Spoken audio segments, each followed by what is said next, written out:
Hello दोस्तों, मैं Sarla Yadav SY Hindi platform channel पर एक बार फिर से आप सभी का हार्दिक अभिनंदन करती हूं। और आज के इस वीडियो लेक्चर में हम पढ़ेंगे हिंदी नाटक का विकास। और हम अपने चैनल पर पढ़ा रहे हैं हिंदी साहित्य, और हिंदी साहित्य की जो ये आज की क्लास है हिंदी नाटक का विकास, ये TGT PGT estate HPSC assistant professor screening exam और UGC नेट सभी के लिए आज की वीडियो बहुत ही महत्वपूर्ण रहने वाली है। और हिंदी साहित्य का विकास है, हिंदी साहित्य हम पढ़ रही हैं।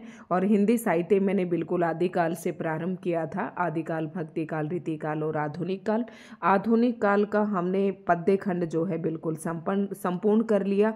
और गद्य खंड का जो विकास है, गद्य का विकास, तो इस गद्य का जो विकास है ये आपके सिलेबस में भी दिया गया है। और गद्य का विकास ये मैंने 3 वीडियो में बिल्कुल आराम से आपको पढ़ा दिया था कि गद्य का विकास कहाँ से शुरू हुआ, आदिकाल में गद्य में कौन कौन सी रचनाएं लिखी गई, भक्ति काल में कौन सी लिखी गई, और फिर आधुनिक काल में गद्य का विकास किस प्रकार से हुआ।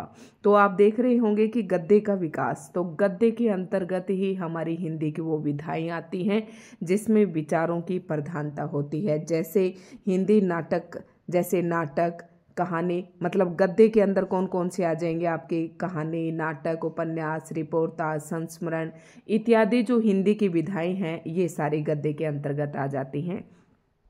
अब बात करें, थोड़ा सा आपको बस इंट्रोडक्शन दे देती हूँ कि जैसे आधुनिक काल है, आधुनिक काल हिंदी साहित्य का आधुनिक काल, जैसे कि आदिकाल, भक्तिकाल, रीतिकाल, उसी प्रकार से चौथा काल कौन सा है, आधुनिक काल। और आधुनिक काल में गद्य और पद्य दोनों का विकास हुआ। तो पद्य तो मैंने आपको पढ़ा दिया, जिसके अंतर्गत हमने भारतेंदु युग, द्विवेदी युग, प्रगति, प्रयोगवाद, छायावाद, नई कविता, साठोत्तरी कविता तक मैंने ये सारा संपूर्ण करवा दिया है। विद MCQs मैंने पूरे करवा दिए हैं। अगर कोई भी कैंडिडेट आज की इस वीडियो से नया जुड़ता है तो ये सभी वीडियोस आप जब चैनल को सबसे पहले सब्सक्राइब करें, चैनल को सब्सक्राइब करने के बाद जब आप प्लेलिस्ट चेक करेंगे तो TGT PGT एस्टेट 2024 के नाम से आपको एक प्लेलिस्ट मिलेगी, और वहाँ पर अभी तक मैंने 52 क्लासेज अपलोड की हैं। ये सारी वीडियोज़ आपको देखने को मिल जाएंगे। साथ ही अगर आधुनिक काल को, पद्य तो मैंने करवा दिया, गद्य का हम विकास पढ़ रही हैं, तो गद्य के विकास के लिए इंट्रोडक्शन में मैंने 3 वीडियोस अभी तक डाली हैं, और उसके बाद चौथी वीडियो में हम हिंदी नाटक पर पहुंचे हैं। तो गद्य का विकास धीरे धीरे किस प्रकार से हुआ और आधुनिक काल में किस प्रकार से निरंतर जो है गद्य में विकास होता चला गया। तो आज हम पढ़ेंगे हिंदी नाटक का विकास। तो हिंदी नाटक अपने आप में एक अलग विधा है हिंदी की, और इस नाटक का विकास कैसे हुआ इससे संबंधित आपके जितने भी प्रश्न बनेंगे वो सारे यहाँ पर हैं। और अकॉर्डिंग टू आचार्य रामचंद्र शुक्ल जी की बुक के अनुसार अगर हम बात करें तो उन्होंने कई उत्थान में इसे बांटा है, यानी कि प्रथम उत्थान, द्वितीय उत्थान, तृतीय उत्थान, यानी कि नाटक का प्रथम उत्थान क्या था, उसके अंदर कौन कौन से कवि थे, कौन कौन से नाटक लिखे गए। फिर द्वितीय उत्थान, तो उत्थान के नाम से तो आपसे पेपर में नहीं पूछेंगे, लेकिन अब हिंदी नाटक का विकास जो है सबसे पहले प्रथम उत्थान के अंदर हम भारतेंदु युग पढ़ेंगे कि भारतेंदु युग में कौन कौन से नाटककार हुए, किस प्रकार के नाटक लिखे गए। तो यहाँ से हम इसको शुरुआत करेंगे, ठीक है। छोटी छोटी क्लासेस में डालेंगे, और थोड़ा सा क्लास इसलिए भी डालने का मन नहीं कर रहा क्योंकि NCERT पढ़ाने के लिए मुझे आप सभी ने बोला था, और NCERT के जो मैं वीडियोस डाल रही हूँ, मुझे नहीं लग रहा कि जो भी स्टूडेंट है इच्छुक है NCERT पढ़ने के लिए, लेकिन फिर भी 1-2 कैंडिडेट हैं जो लगातार हमारे साथ जुड़े हुए हैं। तो NCERT की भी मैं धीरे धीरे वीडियो डालती रहूँगी। पहले मैं PGT के लिए NCERT पढ़ा रही हूँ, और उसके लिए हमने क्षितिज भाग 1 शुरू कर रखा है, और उसके भी मैंने 4 लेसन पढ़ा दिए हैं, ठीक है। तो आज की इस वीडियो की शुरुआत करती हूँ। अगर देखो अभी तक मैंने जो ये बातें आपको बताई हैं 2-3 मिनट की, अगर कोई भी कैंडिडेट इन बातों को सुनने का इच्छुक नहीं है या पुराना कैंडिडेट है, उसे ये बातें अच्छी नहीं लग रही हैं, तो आप स्किप करके आगे वीडियो को देख सकते हैं, ठीक है। भारतेंदु युग, देखो शुरुआत करते हैं हिंदी नाटक का विकास। तो इसके अंदर हम देखेंगे कि कितने नाटककार हुए, उन सभी के नाटक। तो इससे पहले मैंने जो वीडियो डाल रखी है नाटक पर, वहाँ पर सभी नाटक और उनके लेखक आपको मिल जाएंगे, तो आप वहाँ से भी लिख सकते हैं। और ये हम पढ़ेंगे सभी इम्पोर्टेंट महत्वपूर्ण प्रश्नों के साथ, ठीक है। तो शुरुआत करते हैं। आचार्य रामचंद्र शुक्ल ने लिखा है, विलक्षण बात यह है कि आधुनिक गद्य साहित्य की परंपरा का परिवर्तन नाटकों से हुआ। एक बात आप ध्यान देना, कि हम पढ़ रहे थे गद्य का विकास, आधुनिक काल में गद्य का विकास। तो गद्य का विकास यानी कि गद्य का विकास अब किसी भी विधा से हो सकता था, कहानी से हो सकता था, उपन्यास से हो सकता था, रिपोर्टार से, संस्मरण से, किसी भी चीज़ से हो सकता था।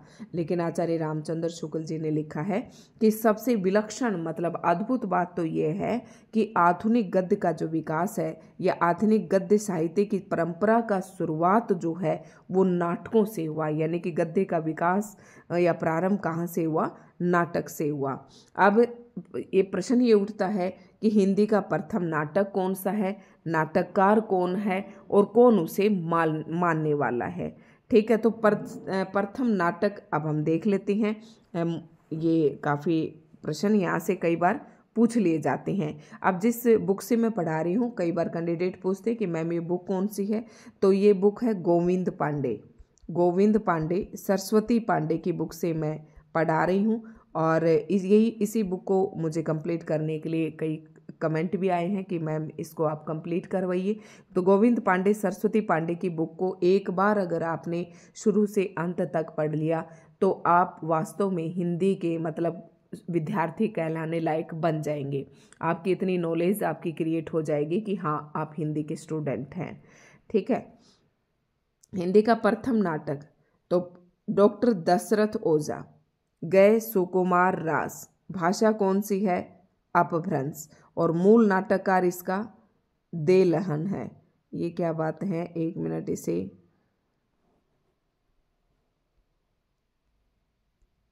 तो यहाँ पर ये बात बताई गई है प्रस्तोता मतलब मानने वाले कि जैसे कि डॉक्टर बच्चन है या आचार्य रामचंद्र शुक्ल जी हैं या भारतेंदु हरिश्चंद्र जी हैं, ये कौन से नाटक को प्रथम नाटक मानते हैं। प्रथम नाटक की बात हो रही है। अब आपसे पूछे कि आचार्य रामचंद्र शुक्ल जी के अनुसार प्रथम नाटक कौन सा है, तो जो आनंद रघुनंद जो नाटक है उसको आचार्य रामचंद्र शुक्ल जी जो है ये पहला नाटक मानते हैं। और ये नाटक कौन सी भाषा में था? ब्रज भाषा में। और इसका मूल नाटककार यानी कि इस नाटक को लिखने वाला कौन है? महाराज विश्वनाथ सिंह द्वारा। ठीक है, इस प्रकार से इन प्रश्नों को आपको पढ़ना है। तो देख लेते हैं, डॉक्टर दशरथ ओझा जो है किस नाटक को प्रथम नाटक मानते हैं? गए सुकुमार रास, ये रास परंपरा वाला है ये, और ये कौन सी भाषा में लिखा गया था? अपभ्रंश में। और इस नाटक के मूल नाटककार कौन थे? देलहन। ठीक है, उसके बाद डॉक्टर गणपति चंद्र गुप्त जी जो है ये मानते हैं हिंदी का प्रथम नाटक गोरक्ष विजय को, और प्रथम नाटककार जो है ये विद्यापति को मानते हैं। मूल नाटककार यानी कि गोरक्ष विजय ये किसने लिखा? विद्यापति ने लिखा। और कौन सी भाषा में लिखा? मैथिली भाषा में। अब आपको ये याद तो अच्छे से रह जाएगा, गोरक्ष विजय, मैथिली और विद्यापति, क्योंकि विद्यापति ने को मैथिल कोकिल भी कहा जाता है। तो मैथिली भाषा में इनकी काफ़ी रचनाएं मिलती हैं। तो डॉक्टर गणपति चंद्र गुप्त जी जो है गोरक्ष विजय नामक नाटक को तो पहला नाटक मानते हैं और विद्यापति को पहला नाटककार मानते हैं। उसके बाद डॉक्टर बच्चन सिंह की बात करें तो डॉक्टर बच्चन सिंह आनंद रघुनंदन को पहला नाटक मानते हैं और महाराजा विश्वनाथ सिंह को पहला नाटककार मानते हैं। इसी तरीके से बात करें आचार्य रामचंद्र शुक्ल जी की तो आनंद रघुनंदन को ही ये क्या मानते हैं? पहला नाटक मानते हैं। और इसके जो नाटककार हैं महाराज विश्वनाथ, इनको पहला क्या मानते हैं? नाटककार मानते हैं। यानी कि डॉक्टर बच्चन और डॉक्टर रामचंद्र शुक्ल जी सेम एक ही नाटक है जिनको पहला हिंदी का नाटक मानते हैं और इस लेखक को हिंदी का पहला नाटककार मानते हैं। ठीक है, अगली बात आती है भारतेंदु हरिश्चंद्र जी। और भारतेंदु हरिश्चंद्र जी जो है नहुस नामक नाटक को हिंदी का पहला नाटक मानते हैं जो कि ब्रज भाषा में लिखा गया। और इसके लेखक कौन थे? गिरधर दास गोपाल चंद्र। ठीक है, ये इसके लेखक थे और नहुस नाटक को भारतेंदु हरिश्चंद्र जी ने हिंदी का पहला नाटक माना। तो नाटक की परंपरा में आप इन सब बातों का आपको पता होना चाहिए। आगे है भारतेंदु हरिश्चंद्र ने अपने पिता गिरधर दास, मूल नाम गोपाल चंद्र, यहाँ पर देखा था ना आपने। तो भारतेंदु हरिश्चंद्र के जो पिता थे गिरिधर दास, इनका मूल नाम था गोपाल चंद्र और इन्होंने गिरधर दास ने यानी कि भारतेंदु हरिश्चंद्र के पिताजी ने एक नाटक लिखा था नहुस। कब लिखा? 1859 ईस्वी में। को हिंदी का प्रथम नाटक माना और राजा लक्ष्मण सिंह कृत शकुंतला को द्वितीय नाटक माना, और जो इन्होंने भारतेंदु हरिश्चंद्र जी ने खुद नाटक लिखा विद्या सुंदर को तीसरा, और श्रीनिवास दास के तप्ता संवरण को चौथा नाटक माना है। देखो, अब आपसे पूछ ले कि भारतेंदु हरिश्चंद्र जी ने हिंदी का पहला नाटक किसको माना? तो नहुस को माना। दूसरा नाटक किसको माना? शकुंतला को माना। तीसरा नाटक विद्या सुंदर को, और चौथा तप्ता संवरण को। अब आपको ये पता होना चाहिए कि जो नहुस नाटक है वो उन्हीं के पिता गिरधर दास द्वारा लिखा गया, और जो शकुंतला नाटक है वो राजा लक्ष्मण सिंह द्वारा लिखा गया, और विद्या सुंदर जो नाटक है वो खुद भारतेंदु हरिश्चंद्र जी का है, और जो तप्ता संवरण है ये श्रीनिवास दास के द्वारा लिखा गया। तो ये चौथा नाटक है। तो इस तरीके से क्रम से माना भारतेंदु हरिश्चंद्र जी ने। बढ़ते हैं हम अगले प्रश्न की तरफ। भारतेंदु जी के अनुसार नहुस की रचना विशुद्ध नाटक रीति तथा पात्र प्रवेश आदि नियम रक्षण को ध्यान में रखकर की गई। मतलब भारतेंदु जी नहुस को हिंदी का पहला नाटक मानते हैं, और उनके पिता गिरधर दास को पहला नाटककार मानते हैं, क्योंकि उनका मानना है कि इस नाटक को लिखते वक्त सारी रीति, सभी तरीकों का जो नाटक के मूल तत्व होने चाहिए उन सभी बातों को ध्यान में रखते हुए, इस नाटक में सभी नियमों को ध्यान में रखते हुए इस नाटक की रचना की गई है। नहुस नाटक पद्य बद्य ब्रज भाषा में लिखा गया। ध्यान से याद रखना, जो नहुस नाटक है उसकी ब्रज भाषा क्या है, इसी प्रकार के प्रश्न आपसे पूछे जाते हैं। तो नहुस नाटक सबसे पहले याद रखना है किसने लिखा? गिरिधर दास गोपाल चंद्र दूसरा नाम था इनका। तो नहुस नाटक जो है पद्य, ये गद्य में नहीं था नाटक, ये पद्य में था। पद्य बद्य ब्रज भाषा में लिखा गया नाटक है। खड़ी बोली में सन 1862 ईस्वी में राजा लक्ष्मण सिंह द्वारा गद्य में अनुदित, ये गद्य में है, गद्य में अनुदित शकुंतला नाटक सबसे पहले आता है। देखो, ये नहुस नाटक की बात करें, पहला आपसे नाटक पूछे तो नहुस नाटक कौन सी भाषा में है? ये ब्रज भाषा में। फिर आपसे बात करें खड़ी बोली वाले नाटक की, तो सबसे पहला नाटक आ जाएगा शकुंतला, और ये नाटक किसने लिखा? राजा लक्ष्मण सिंह ने। सबसे पहले खड़ी बोली का नाटक है ये, जो 1862 में प्रकाशित हुआ, और ये गद्य में भी रचित था। इन सब बातों को आपको ध्यान रखना है। हिंदी भाषा के प्रमुख नाटककार एवं नाटक निम्नलिखित हैं। अब वो तो सबसे पहले जो हमने पढ़ाया था, तो यहाँ पर हमने वो पढ़ा था कि ये कौन कौन से नाटककार हैं, जिनको प्रथम मतलब कौन कौन से विद्वान हैं, और इन्होंने किस किस नाटक को और किस नाटककार को पहला माना है। लेकिन अब हम पढ़ रहे हैं, यहाँ पर दिया हुआ है हिंदी भाषा के अन्य प्रमुख नाटककार एवं नाटक निम्नलिखित हैं। देखो, इनके अलावा आप जब हिंदी साहित्य में नाटक का विकास पढ़ेंगे किसी भी बुक को लेकर, तो ये सब नाम आपको पढ़ने को मिलेंगे। अब ये जो नाटक हैं ये हिंदी भाषा के हैं। हिंदी भाषा के अन्य प्रमुख, हिंदी भाषा में ही हैं कि अन्य प्रमुख नाटककार एवं नाटक निम्नलिखित हैं। तो कौन कौन से हैं? प्राणचंद चौहान, इन्होंने एक नाटक लिखा रामायण महानाटक, और कौन सी भाषा में लिखा? ब्रज भाषा में लिखा। उसके बाद रघुराय नागर, तो ये भी ब्रज भाषा में, और इसको आप छोड़ दीजिए, थोड़ा सा ये देख सकते हैं अमानत नामक जो नाटककार है, ये अमानत नाटककार, और इसके नाटक का नाम है इंद्र सभा। अमानत नाम के एक लेखक ने एक नाटक लिखा इंद्र सभा। तो ये कुछ एक नाटक थे, जैसे प्राणचंद चौहान वाला इम्पोर्टेंट है, ये कई बार बुक्स में आप देखेंगे और कई जगह पर पूछा भी जाता है। ठीक है, पहले थोड़ा सा धैर्य से पढ़ना है जब आपको बुक की कंप्लीट करनी है। तो उसके बाद कुछ और आते हैं, बाकी पूछा नहीं जाते हैं बहुत ज़्यादा। प्रबोध चंद्रोदय, ये किसका नाटक था? यशवंत सिंह का। और गुरु गोविंद सिंह का चंडी चरित्र, इन बुक्स में ना बहुत सारे दिए गए हैं, तो इतना कुछ आपको इतना ज़्यादा करने की जरूरत नहीं है, एक बार रीडिंग मात्र आप ले सकते हैं। अमानतकृत इंद्र सभा एक ओपेरा गीति नाट्य है।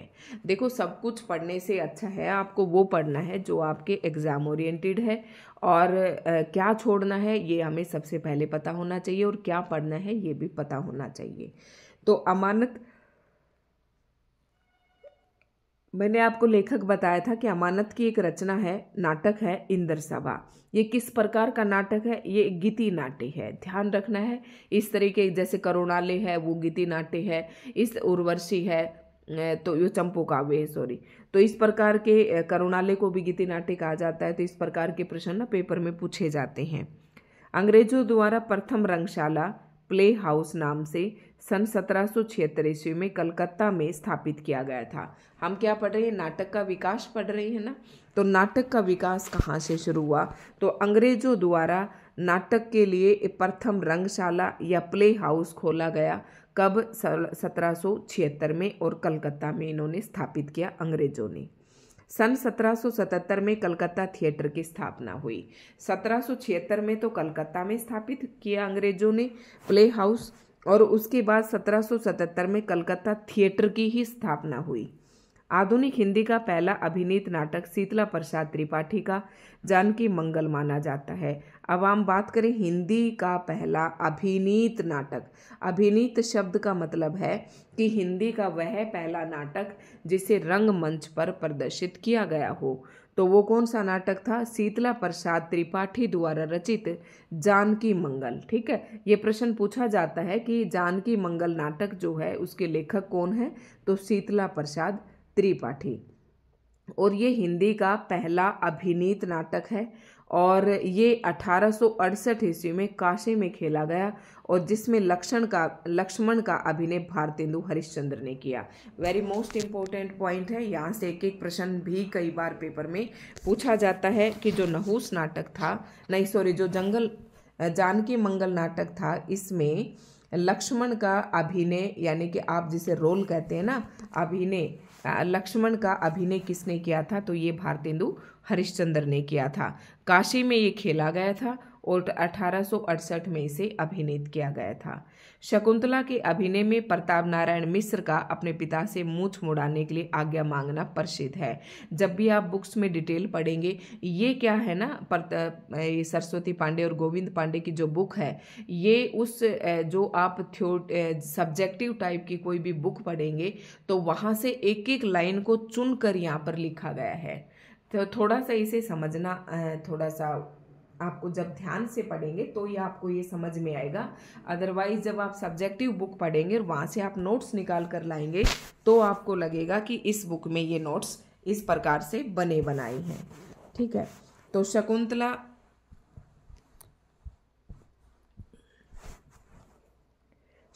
के अभिनय में शकुंतला नाटक, अभी बताया था ना, भारतेंदु हरिश्चंद्र जी ने इसे हिंदी का दूसरा नाटक माना था। तो शकुंतला नाटक में अभिनय करने के लिए प्रताप नारायण मिश्र ने अपने पिता से मूंछ मुड़ाने के लिए आज्ञा मांगना प्रसिद्ध है। मतलब ये प्रश्न पूछे जाते हैं कि वो कौन सा ऐसा पात्र है शकुंतला नाटक का, प्रताप, जिसने अपने नाटक में अभिनय करने के लिए अपने पिता से मूंछ मुड़ाने के लिए आज्ञा मांगी। तो नाम आएगा प्रताप नारायण मिश्र का। सही अर्थों में भारतेंदु हरिश्चंद्र को ही नाट्य विधा का प्रवर्तक माना जाता है। मोस्ट इम्पोर्टेंट, अब आपसे प्रश्न ये पूछ ले कि हिंदी नाट्य विधा का प्रवर्तक किसको माना जाता है? तो किसको माना जाता है? भारतेंदु हरिश्चंद्र जी को। हरिश्चंद्र को भारतेंदु की उपाधि 1880 ईस्वी में काशी के पंडित रघुनाथ ने दी थी। और ध्यान से सुनना, हरिश्चंद्र को भारतेंदु, इनका नाम था असली तो हरिश्चंद्र, जैसे हम बोलते हैं ना भारतेंदु हरिश्चंद्र, और इनको भारतेंदु की उपाधि दी गई थी। ये उपाधि 1880 में काशी के पंडित रघुनाथ ने दी थी। भारतेंदु के समस्त मौलिक एवं अनुदित नाटकों की संख्या 17 है। यहाँ पर दो शब्द आपको ध्यान से पढ़ने हैं, एक मौलिक नाटक और दूसरा अनुदित नाटक।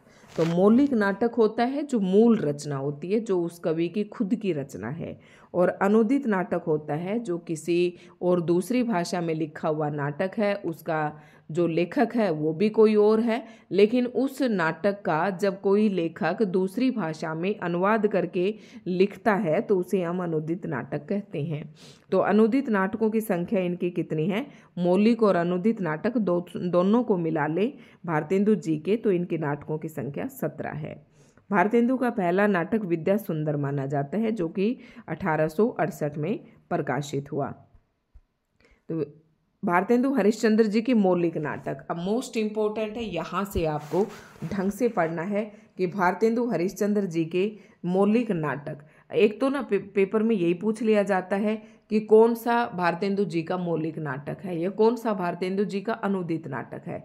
सबसे पहले मौलिक नाटक पढ़ रही हैं तो मौलिक नाटक में आप सबसे पहले नाम याद कर लें। वैदिक हिंसा हिंसा न भवति, उसके बाद विशस्य विस्मोसधम, और उसके बाद अगला है प्रेम जोगनी, फिर है चंद्रावली, फिर भारत दुर्दशा, नील देवी, और उसके बाद है अंधेर नगरी। अंधेर नगरी के बाद एक और है लास्ट में, और वो है सती प्रताप। तो सती प्रताप को हम यहीं पर लिख लेते हैं, और थोड़ा सा आपको नील देवी के बाद कौन सा आ जाएगा, सती प्रताप, सती, नील देवी, अंधेर नगरी, और फिर आ जाएगा, थोड़ा और छोटा करूं तो फिर आपको दिखेगा नहीं, थोड़ा सा यहीं कर देती हूँ, और फिर आ जाएगा सती प्रताप। ठीक है, इसे भी आप लिख लें। तो ये 1883 में प्रकाशित हुआ था। अब थोड़ा सा ना ट्रिक से देखो, वैदिक हिंसा हिंसा न भवति, विशस्य विस्मोसदम, प्रेम जोगनी, चंद्रावली, भारत दुर्दशा, 1873, 76, 75। तो 75 दे दिया तो ये पहले जाएगा भाई। ठीक है, विशस्य विस्मोस दस्से से तो आप याद कैसे करेंगे, वैदिक हिंसा हिंसा न भवति, क्या कहेंगे, हे प्रेम जोगनी, हे प्रेम जोगनी, वैदिक हिंसा हिंसा न भवति। तुम ट्रिक बना लो कि प्रेम जोगनी तुम हिंसा मत करो। विशस्य विस्मोसधम, ठीक है, उसके बाद चंद्रावली, चंद्रावली, भारत दुर्दशा, फिर नील देवी, अंधेर नगरी, और फिर सती प्रताप। ठीक है, तो इस प्रकार से आप एक दो बार पढ़ेंगे तो आपको ये याद हो जाएंगे, और बहुत ही इम्पोर्टेंट है। इनके सन भी आप चाहें तो याद थोड़े बहुत रख सकते हैं, क्योंकि पूछ सकते हैं। वैदिक हिंसा हिंसा न भवति, ये इसके लिए प्रश्न क्या पूछा जाता है कि हिंदी में किस प्रकार का नाटक है, तो ये एक प्रहसन है। प्रहसन होता है जिसमें हास्य व्यंग्य होता है, हास्य मजाक होता है, ठीक है, हंसी मजाक वाला, तो ये प्रहसन है। और इस नाटक का विषय क्या है, सामाजिक धार्मिक विसंगति पर व्यंग्य, मतलब समाज के अंदर जो समाज को लेकर और जो धर्म को लेकर विसंगतियां, यानी कि लोगों के मन में जो मतभेद हैं उन पर करारा व्यंग्य किया है। तो ये इस नाटक का है विषय है, वैदिक हिंसा हिंसा न भवति। दूसरा आता था विशस्य विस्मोसदम, ये मोस्ट इम्पोर्टेंट है। कई बार, एक बार शायद स्टेट में भी ये प्रश्न पूछा गया था कि ये किस प्रकार का नाटक है, तो विशस्य विस्मोसदम नाटक जो है ये एक भाण है। भाण होता है एक पात्रीय नाटक, एक पात्रीय जिसमें एक ही पात्र होता है, तो ये भाण है। और ये है बड़ौदा के गायकवाड़ के गद्दी से उतारे जाने तथा सयाजी राव के उनके स्थान पर बिठाए जाने की घटना पर आधारित है। तो ये दोनों बातें आपको याद रखनी है। उसके बाद प्रेम जोगनी का प्रकाशन हुआ 1875 में। ये 4 अंकों की नाटिका है। प्रेम जोगनी ये पुल्लिंग है, स्त्रीलिंग है, तो नाटिका है, ऐसे याद रखना, नाटक नहीं है, ये नाटिका है। और कितने अंकों की है, 4 अंकों की। इसमें क्या बताया गया है, काशी के धर्मांडर का छाया चित्र है, मतलब काशी में जो धर्म के नाम पर जो आडंबर हैं उनका छाया चित्र प्रस्तुत किया गया है। नेक्स्ट आता है चंद्रावली, और चंद्रावली एक नाटिका है ये भी, और इसमें वैष्णव भक्ति और प्रेम तत्व का चित्रण है। भारत दुर्दशा इंपॉर्टेंट है, ये भारत दुर्दशा ये नाट्य है, राशक है या लास्य रूपक, आप कोई भी इनमें से एक कह सकते हैं। और ये भी पेपर में पूछा जाता है, एक तो ये पूछा जाता है भारत दुर्दशा, और दूसरा विस्मोसदम, ठीक है, विशस्य विस्मोसदम, ये एक भाण है, और ये याद आपको जरूर रखना है। जो भारत दुर्दशा है इसे नाट्य कहें, रासक कहें या कुछ भी कहें, ठीक है। वैष्णव भक्ति और प्रेम तत्व का चित्रण भारतवर्ष के तत्कालीन, ये यहाँ से है, भारतवर्ष के तत्कालीन परिस्थिति का चित्रण व अंग्रेजी राज्य की अप्रत्यक्ष निंदा की गई है भारत दुर्दशा में। यानी कि भारत दुर्दशा नाटक में क्या बताया गया है, उन सभी तत्वों पर, उन सभी का, उन परिस्थितियों का चित्रण किया गया है जिसने भारत की क्या की, भारतवर्ष के तत्कालीन परिस्थितियों का चित्रण, मतलब उस समय भारत की क्या दुर्दशा थी, क्या परिस्थिति थी, अंग्रेजी राज्यों की इन्होंने अप्रत्यक्ष निंदा की है, डायरेक्ट नहीं की, कि इन्होंने किस प्रकार से देश को गुलाम बना रखा था, किस प्रकार से भारतवासियों का शोषण कर रहे थे। नील देवी ये भी गीति रूपक है, और राजपुतानी आन बान एवं नारी व्यक्तित्व की प्रतिष्ठा पर आधारित है। अगला है अंधेर नगरी। ये पूछा जाता है भाई, अंधेर नगरी चौपड़ राजा, है ना, टके शेर बाजा टके शेर खाजा, सुनी होगी ना, ये तो काफ़ी ये एनसीईआरटी की उसमें भी लगा हुआ है। तो अंधेर नगरी 1881 में लिखा गया, नील देवी भी 1881 में, और भारत दुर्दशा 1880 में प्रकाशित हुआ। अंधेर नगरी ये एक प्रहसन है और इसमें राजा की मूर्खता, अन्याय और अंधेर गर्दी पर तीखा व्यंग्य किया है। तो उसके बाद आता है सती प्रताप। सती प्रताप के बाद है, इसकी रचनाकाल 1833 है। ये एक पौराणिक नाटक है और सावित्री सत्यवान के पौराणिक आख्यान पर आधारित है। तो दोस्तों आज की इस वीडियो में हम इतना ही पढ़ेंगे, बाकी फिर इसको ना थोड़ा थोड़ा पढ़ेंगे, इसमें काफ़ी कुछ इम्पोर्टेंट है जो आपको याद करने लायक है, ठीक है। और यहाँ से ये प्रश्न बहुत ही महत्वपूर्ण है। तो दोस्तों आज की वीडियो आपको कैसी लगी कमेंट करके ज़रूर बताइए। और नाटक जो है कई सारे पार्ट में पूरा होगा तभी नाटक बताया जाएगा, क्योंकि साथ साथ हमारे एक नाटक की विषय वस्तु भी कर रही हैं। इसके लिए आपको अलग से कोई एक बुक उठानी नहीं पड़ेगी। और ये जो विषय वस्तु है इसे आप ज़रूर ध्यान में रखें, क्योंकि पीजीटी या स्टेट में आजकल जो एग्जामिनर है वो इसी प्रकार के प्रश्न देने लग गया है। तो धन्यवाद दोस्तों, कमेंट करके ज़रूर बताएं कि आज की वीडियो आपको कैसी लगी।